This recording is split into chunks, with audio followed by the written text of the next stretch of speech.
Hello Ray guys! Good morning sa inyong lahat. Alas 4 nga ito ng umaga ay nasa graveyard shift ako. And simula na ng first day ng snow dito sa Finland. November 1 ngayon, Halloween. Pero ito ang sumalubong sa amin, which is very nice. So, nung pauwi na nga ako ng bahay, guys, na-appreciate ko talaga yung beauty ng snow kasi ito talaga yung nagbibigay ng brightness sa paligid dito sa amin, guys. Lalong-lalo na ngayong November. Ito talaga yung pinakamadilim na season dito, guys, or yung pinakamadilim na buwan dito sa Finland, which is nakakasad talaga yung feelings and yung weather na yan, guys. Hindi siya maganda sa pakiramdam para sa akin.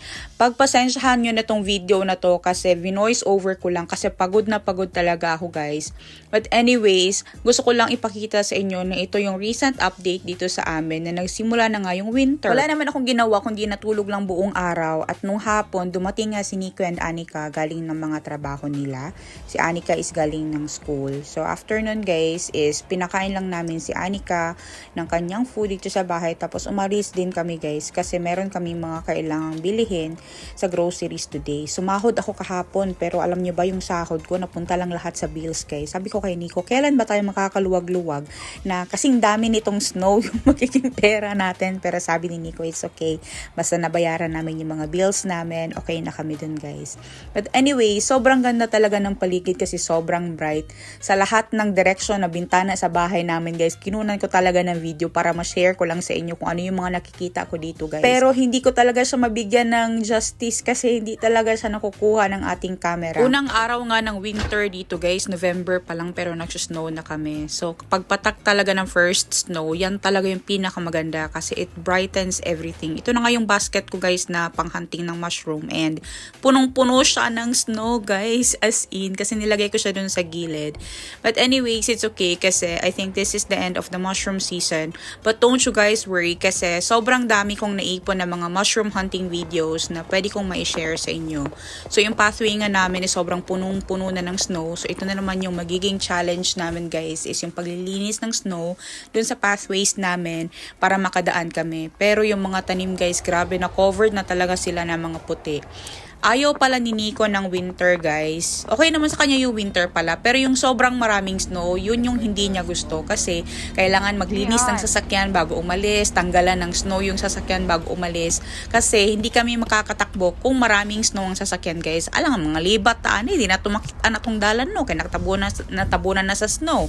Delikado kasi mag-drive, guys, kapag maraming snow ang yung sasakyan. Kasi pwede yung lumipad-lipad doon sa windshield mo. Tapos matabunan yung windshield mo and ma-block yung view mo. So, hindi ka na makakapag-drive ng maayos. So, baka mabangga ka pa. So, itong yard nga namin is grabe. Punong-puno talaga siya ng snow. And isa ito sa mga hassles talaga kapag winter. Kasi kapag meron kang malaking yard, it means na malaki din yung tatrabahuin mo pagdating ng winter para makalabas kayo ng bahay. Kasi hindi nakasali sa cleaning yung yard namin, guys. Ang nililinis lang dito sa amin banda is yung road palabas sa amin. Pero yung sa yard namin, kami mismo ang naglilinis niyan. Ay, hindi pala ako kasali, guys. Si Nico lang pala ang naglilinis. Kaya isa din sa mga goals sana namin last year was makabili na yung Monkia para panglinis ng aming yard. But since wala pa kaming money for that, so manual cleaning na lang muna kami. Pala dito, guys, kapag tumakbo yung sasakyan mo tapos ganito na nag-yellow na or nag-snow na, kailangan na meron na kayong winter tires. And sa umaga na ito na nga, pinalitan nga ni Nico ng winter tires yung sasakyan ko. Andito tayo ngayon, guys, sa road papunta sa forest nila Nico. Hindi pa tayo pupunta ng grocery kasi meron pa kaming dadaanan. Alam nyo naman na yung buhay talaga namin is nasa loob talaga ng gubat. Halos araw-araw kami na nagpupunta sa gubat. Yung fields dito, guys, grabe. Punong-puno ito ng grains noon. Pero ngayon, punong-puno na siya ng snow. Ma-covered na naman siya ng snow. Pero ganyan siya ka-beautiful, guys, kapag winter. Lahat nako-cover. Lahat is super bright. It's already dark but since there's a lot of snow, it brightens everything talaga. And napakaganda tingnan talaga ng snow, guys, kapag andyan sila sa lupa, nako-cover yung paligid. Tapos meron kami nakita ditong 3 deers, guys, na nasa road. Nag-stop lang din sila, tiningnan namin, nagtitigan lang kami doon. Pero sobrang ganda nila, guys. Alam nyo ba, sobrang sarap ng karne na yan, guys. Sobrang sarap yung mga tumatakbo na yan. Sobrang sarap ng mga karne na yan, guys. And those are organic and hinahunt yan ni Nico kapag winter. Andito na tayo malapit sa forest nila Nico, guys. Sobrang kapal kapal ang snow dito na side. Grabe, sobrang kapal. Mas makapal and medyo nahirapan kami papasok dito kasi nga hindi pa ito nalinis itong road na to. Kailangan kasing linisan ang road guys para makadaan lahat ng mga forest cars or mga forest truck. Sasakyan is makadaan din papunta dito sa gubat. Matingnan nyo naman, sobrang ganda talaga ng snow. Delikado rin nga pala guys kapag nag-drive kayo sa loob ng gubat tapos wala kayong winter tires. So napaka-importante talaga na meron kayong winter tires tapos i-adjust mo rin yung speed mo according sa winter driving kasi hindi pwede sa winter driving yung sobrang malakas guys. Kung kaskasero ka, hindi ka pwede dito sa Finland kasi napaka-particular nila dito sa speed limit. Tapos lalong-lalo na kapag dito ka sa loob ng gubat ng drive, dapat dahan-dahan ka talaga guys kasi hindi mo malaman kung saan talaga yung pinakamakapal na snow lalo na kapag hindi pa nalinis yung road.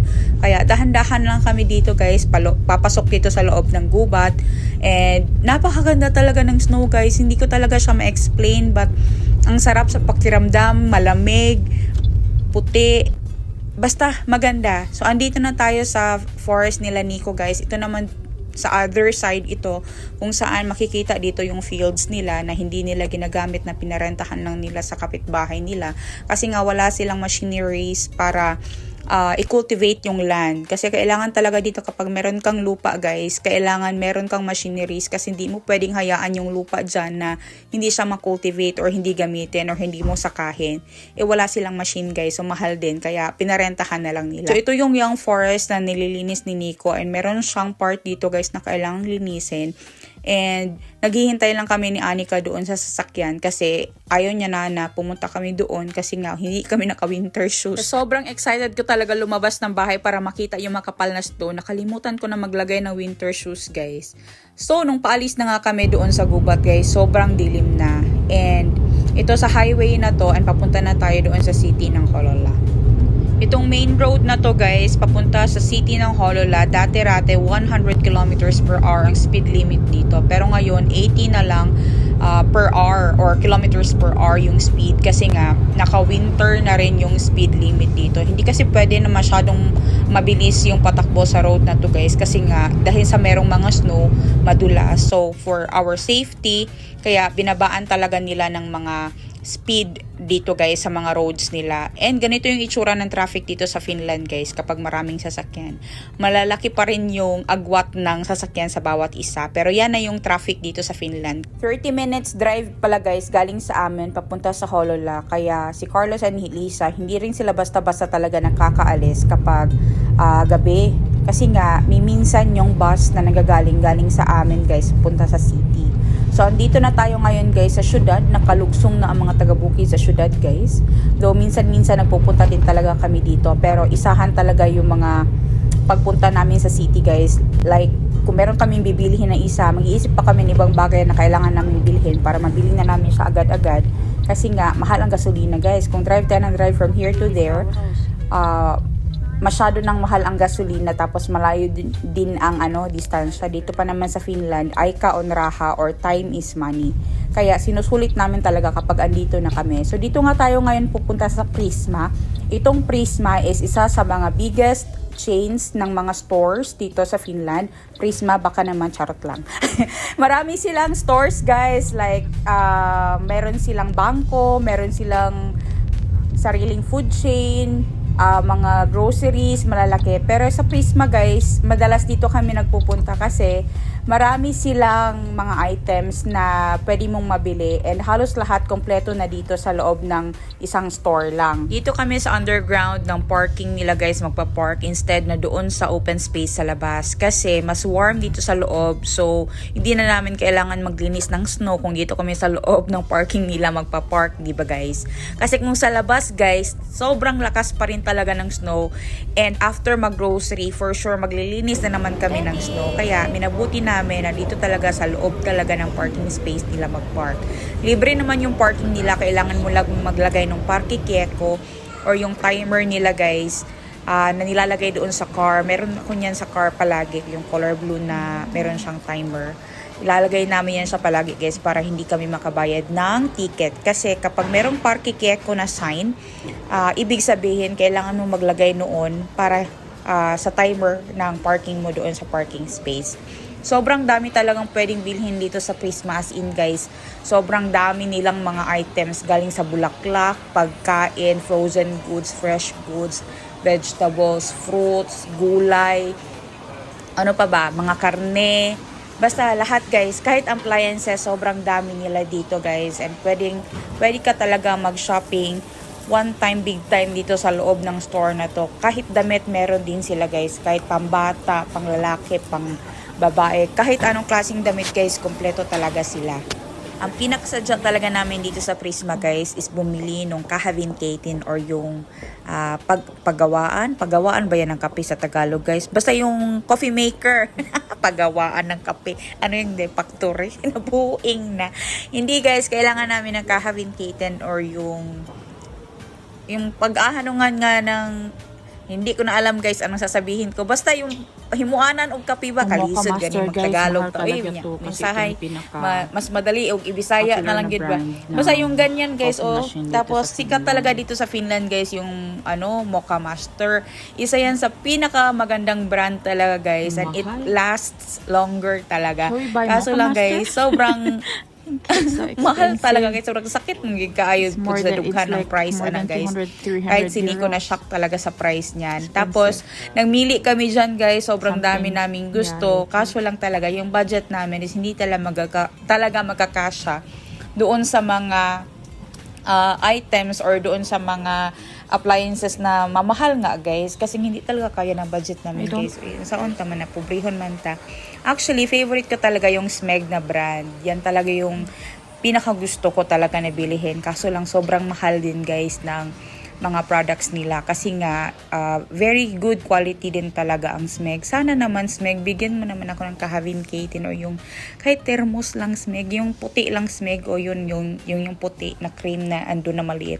Kahit yun lang magkaroon ako noon, okay na pala ako. 2 years na But lang anyways, siya, 695. hindi kami bibili nun guys kasi sobrang mahal. Tapos bumalik ako dun sa mga tanim guys. Tapos nakita ko na nag-sale pala itong tanim, kaya ayun, kumuha ako ng isa nun kasi 2 euros na lang pala.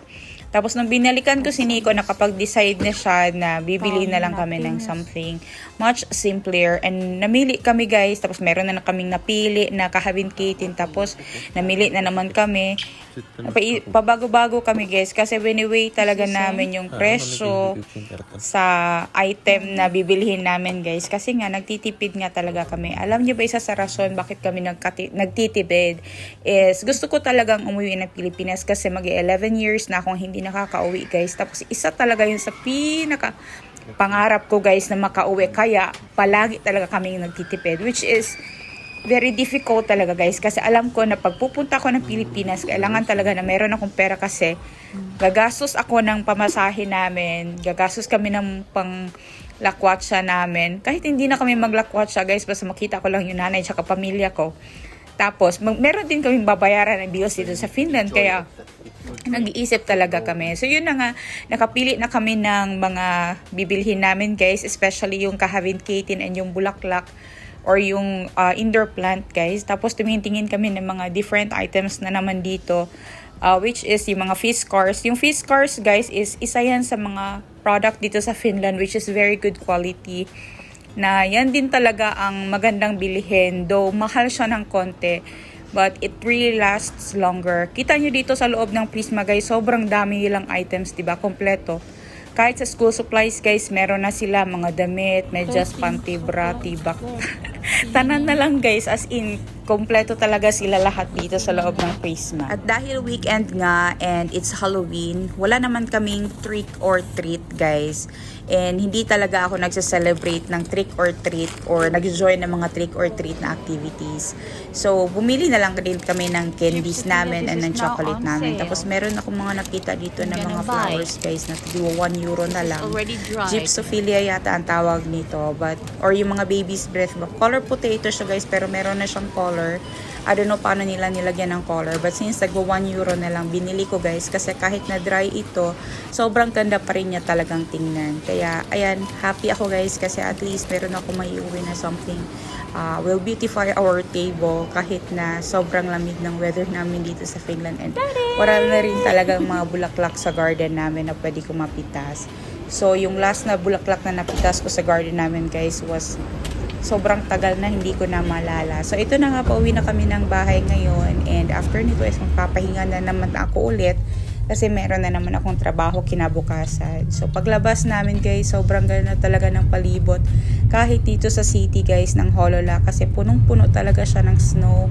And sobrang puti talaga ng palibot guys. Since andito nga kami sa syudad na ngayon, sabi ko kay Nico, dumaan na lang kami ng Tokmanni din. Isa sa mga favorite shop ko dito guys. Kasi sobrang mura din talaga ng mga bilihin nila. And pagpasok ko talaga ng store nila guys, since hindi nga sumama si Nico and Anika, nagulat ako kasi Paskong Pasko na talaga dito guys. Tapos bigla akong naalala na dyan sa Pilipinas, kahit September pa lang, nagsisimula na kayong maglagay ng mga decorations. So ito yung first time na nakakita ako ng decoration dito sa Tokmanni.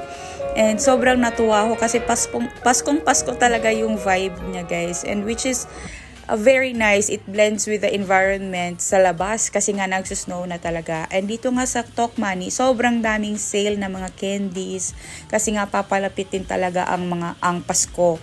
Kaya ayun, ang dami nilang mga naka-sale and ang dami nilang mga Christmas calendars na nakabenta. Bibili siguro ako nito in a couple of weeks kasi for Anika kasi nagiging traditional talaga yan siya dito guys na on the first day of December mag-open ka ng one window doon tapos merong surprise candy. Tapos yan, sobrang daming chocolates talaga pero hindi na ako bumili ng chocolates. Diyan guys, tama na yung nabili namin na isang bar ng chocolate. Enough na yun sa amin for the weekend kasi nagbabawas din talaga kami ni Nico na kumain na matatamis.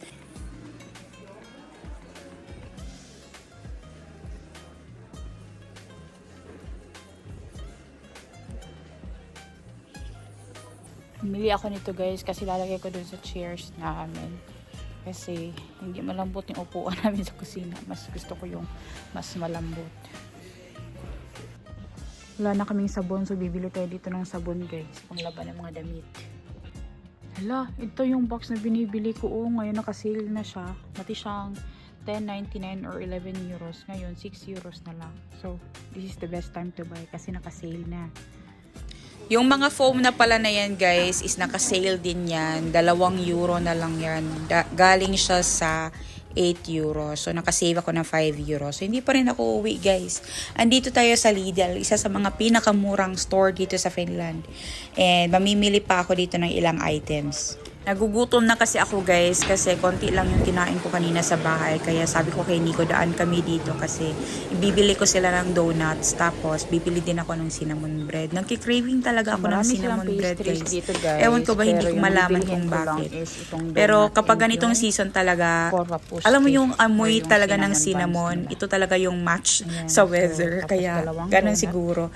But yeah, bumili lang ako ng donuts guys for Anika and Nico. O, shortcut ko na yung pangalan nilang dalawa, diba? Tapos, bumili din ako nitong carbonated water, guys, na meron na siyang flavor kasi mas maganda ito compare sa uminom ka ng soft drinks. Ayan. So, tubig lang ito siya, guys, na meron na siyang flavor. Hindi siya kagaya ng Coca-Cola and Sprite o mga ganyan. Mas maganda ito compare sa soft drinks talaga. Lalong lumakas ang snow guys. Sobrang lakas na.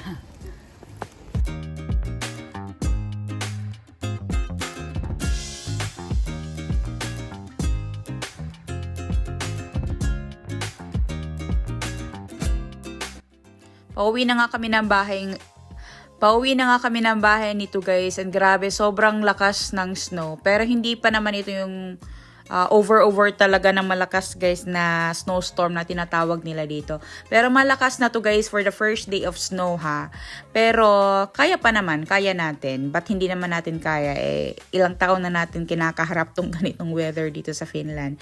But anyways, dahan-dahan lang kami magpatakbo guys kahit na meron kaming winter tires. Kasi kapag ganito ang weather talaga at malakas ang snow, kailangan mo rin talagang magdahan-dahan sa pagdadrive kasi nga masyadong madulas. But hindi pa naman ito ganun kahirap talaga na driving dito sa Finland guys. Napaka basic lang nito. Perus lang sabi lang nila. Ayan. Pero ganyan nga ang itsura dito guys. Papunta sa amin. Madilim talaga kasi nga wala ditong mga poste halos. Hindi naman sa lahat ng areas. Pero halos ng areas kasi is may mga forest. And meron nga kami nakasalubong dyan na naglilinis ng snow. Kasi kailangan talagang linisin yung roads guys. Tanggalin yung mga snow sa palibot, sa mga daan guys, para makadaan ng ayos ang mga sasakyan. So lahat ng snow napupunta talaga yan sa harap ng sasakyan namin. Ayan na-feel nyo na ba? Ang lamig niyan guys. As in grabe tugnog yung kayo na. Kirek imong kibot na diha guys. Ug nakadya sa gawas.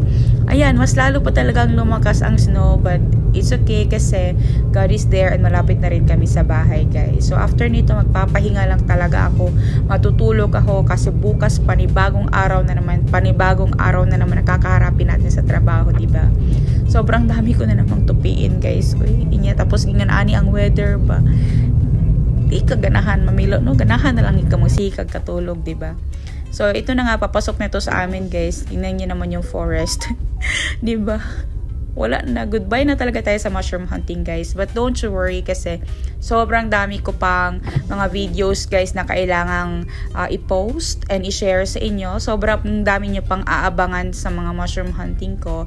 And I do pray na you will like, share, and subscribe to our channel guys para magkaroon naman kami ng income and makaipon ako ng pampamasahe namin guys para makauwi kami na Pilipinas. So ito na yung itsura ng yard namin guys at 7 o'clock ng gabi. Sobrang maliwanag talaga dito guys kahit 7 o'clock magi 8 o'clock na ito ng gabi. And yung pathway guys papunta doon sa aming terrace is nadagdagan ng snow. Unsa man po nis inday snow ning gara man sa first day of snow no. Nagpapansin jud kay siya dayas in. Pero it's okay guys kasi madali lang naman tong linisin and this will still melt guys. Hindi pa to magiging forever na andyan siya. Kasi usually kapag ganitong start ng snow, magme-melt pa yan tapos magsusnow na naman ulit tapos magme-melt. Maraming salamat talaga guys sa inyong lahat sa patuloy na panonood ng aming mga vlogs. Please don't forget to like, share, and subscribe to our channel guys. And please abangan nyo pa po yung mga ipopost ko ng mga mushroom hunting ko. Hindi pa yun natatapos guys, sobrang dami pa. Hey guys!